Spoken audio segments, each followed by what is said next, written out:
in the Chinese capital, where leaders wrapped up their three-day Central Economic Work Conference.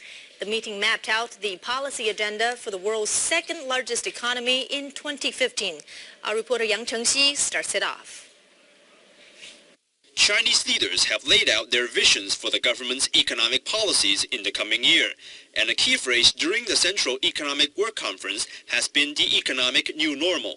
President Xi Jinping said that Chinese consumers' needs have become more diversified, and some sectors have become overheated. Also, China's labor advantage in international trade is decreasing. Therefore, the new normal calls for new thinking in the government's economic work, which is a point that's also widely raised by experts. We see the need to move the economy away from its past dependence on investment and credit towards one which is balanced, where the consumer plays a bigger role, where there's a bigger role for the services sector. And I think that's what's meant by the new normal. In our view, that's a credit positive development because the old model had clearly run out of road. It was no longer sustainable. So we need to see a change in economic model. And that's really what this reform and rebalancing process is about.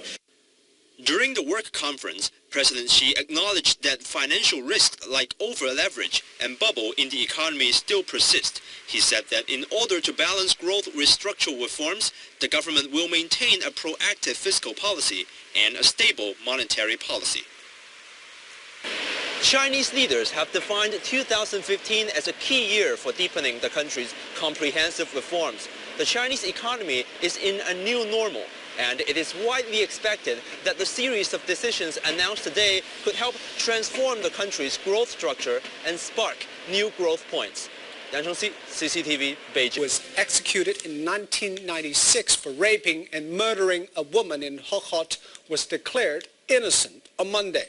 The Inner Mongolia Autonomous Region's Higher People's Court announced that Hak Jiutu was not guilty of the crime and apologized to his parents.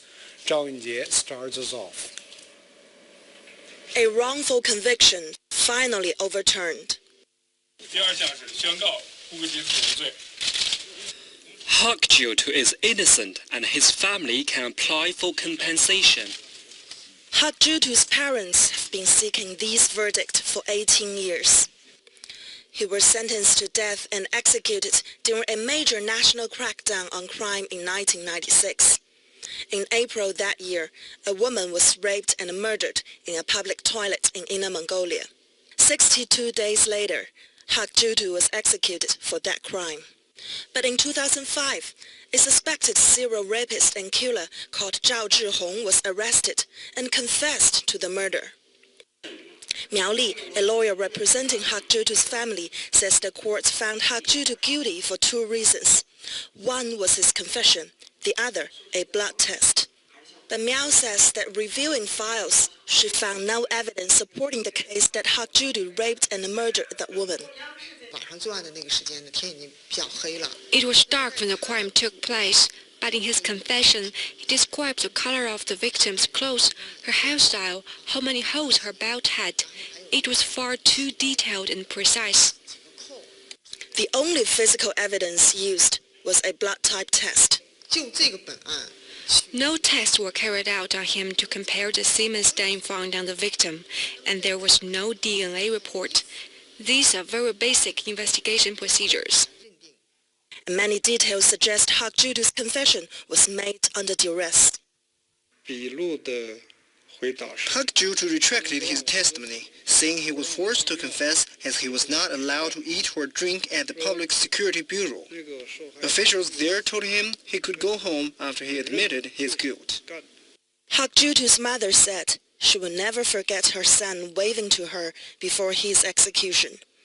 And now she burns the court's verdict at his grave, hoping he can read it in heaven. Zhao Yunjie,